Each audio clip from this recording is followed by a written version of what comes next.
So in my previous video, we have looked at creating a Spring Boot project and importing that in IntelliJ, and then containerizing that project using Dockerfile and then running that Docker image. But we never covered any setup related to microservices. So we are going to focus on that microservices aspect in this video. I'm going to take an example of building a car sales application called Car Marketplace, and we are going to build that using the microservices architecture. So let's get started. When I think about building a car marketplace application where users could list their car for sale or another set of users could come and browse a car which they could buy, I typically think of an application where users could register themselves and there is a listing of cars available and then there's a payment available and then there's some information of cars like a database of cars available. So I would divide my car marketplace microservices app into various modules. And it's very important to get this right in the first place when you're building microservices because it's very easy to get this wrong, and it's very important to get it right so that you actually build it in the correct way. Each of the microservices should be set up in the way that they are self-contained and there is proper boundaries set in what function they are required to achieve, and each microservices will have its own data store. So keeping this view in mind, I'm going to first start small.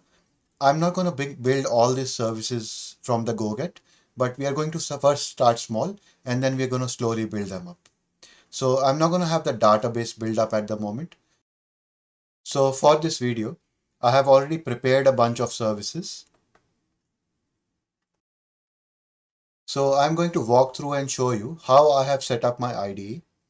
Now, typically, in a typical commercial environment, there could be multiple teams working on different services. But because I am just building myself, I have just created a single repository with all the services within them. But you could actually have the services in their independent repositories. In my car marketplace project, I have all these as independent Spring Boot projects.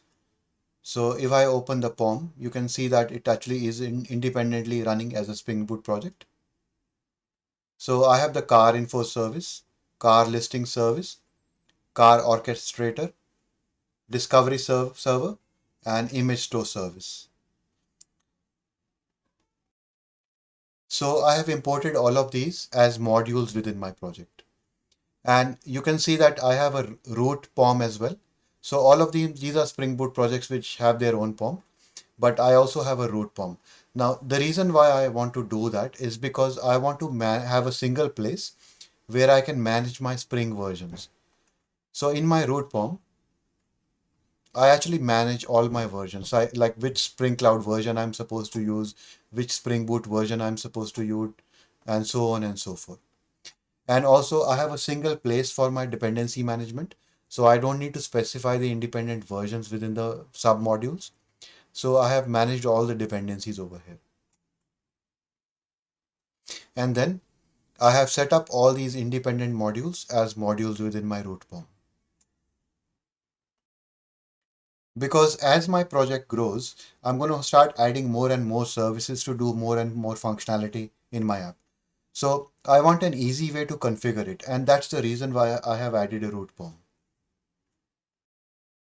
And when I look into my run and debug configuration, I have set all of these microservices up as separate applications.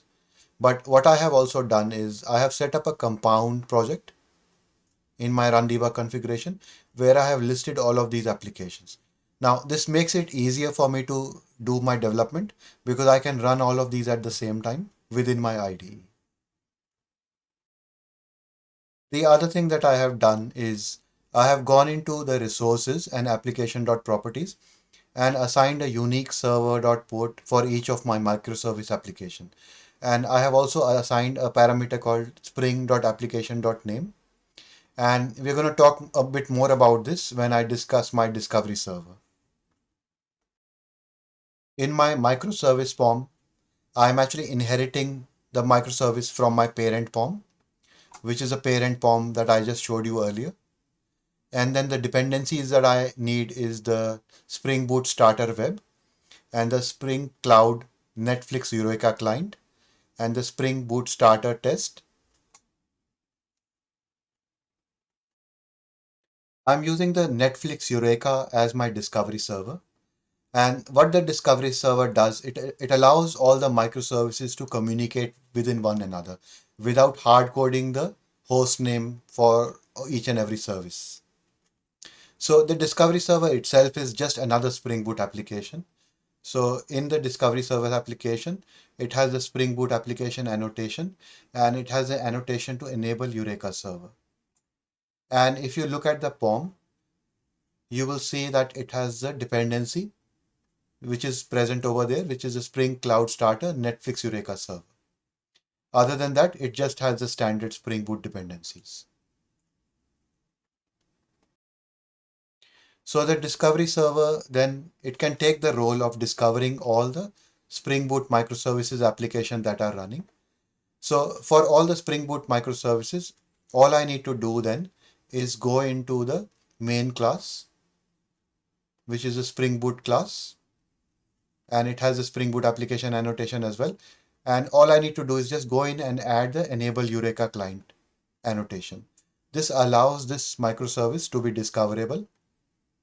And coming back to the application.properties, this Spring application name provides a name to that service, which is discoverable by the Spring Boot Eureka server.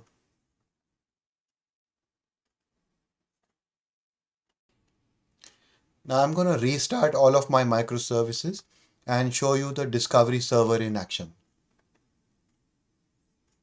So let me stop everything and let me start debugging everything. So going back into my discovery server, it also has the same application.properties, and my discovery server is running on port 8761, and it has two parameters, Eureka client register with Eureka false, which means that when the discovery server is running, I don't want it to register itself as another client. And Eureka client fetch registry is also set as false. Now, if I go and open my browser and open localhost and the port 8761 where the Eureka discovery server is running, you can see that a web UI is presented, and it says all the services that are registered with Eureka. So I have the car info service, listing service, orchestration service, and the image store service. And all of them are running there on their independent ports. And it also provides me some additional information, some general information. So once these are registered on the Eureka server, they have the ability to communicate with one another. So at the moment, I haven't really done much in terms of the development of my actual application. All I have done is set up all of my microservices structure in my IDE, added a discovery server so that all the microservices can be discovered, and set up the related configuration, and set up the root POM, which makes it easier to build and manage my services. So in my car info service, I have the model defined for the car.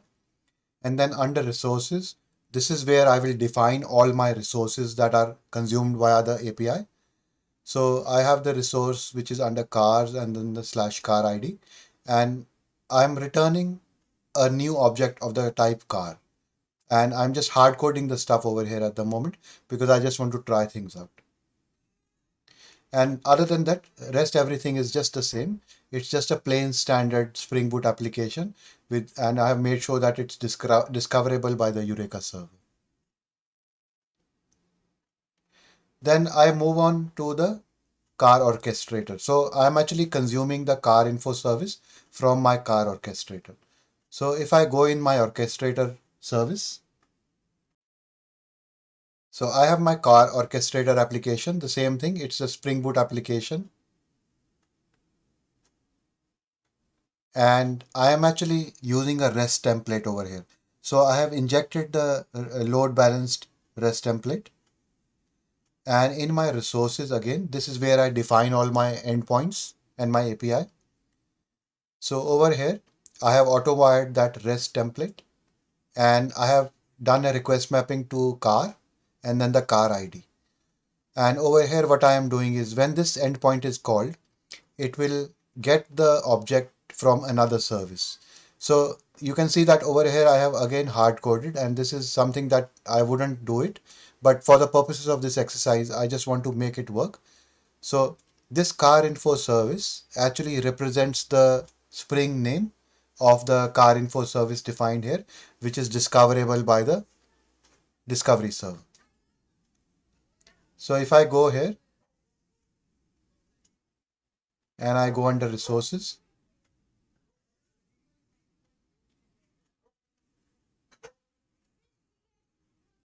you can see that the car info service is actually provided over here as a name. So this is all working using the discovery server. And this is very useful because in the cloud, when we actually deploy these services on some cloud platform, we are not going to hard code all the IP addresses or the domain names and things like that, because we have the ability on the cloud to rebuild instances on the fly. So we will never have the same IP address all the time. So this is where discovery server takes care of all this mapping. And in my actual call, I just provide this name.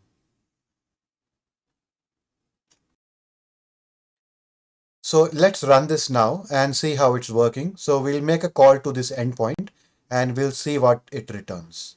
So let me start all of these services.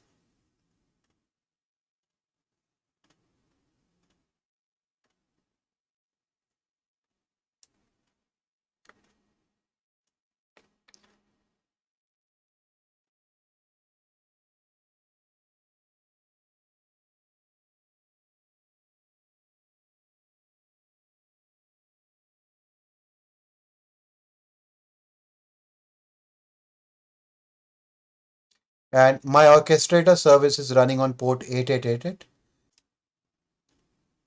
So I'll open that port in my browser.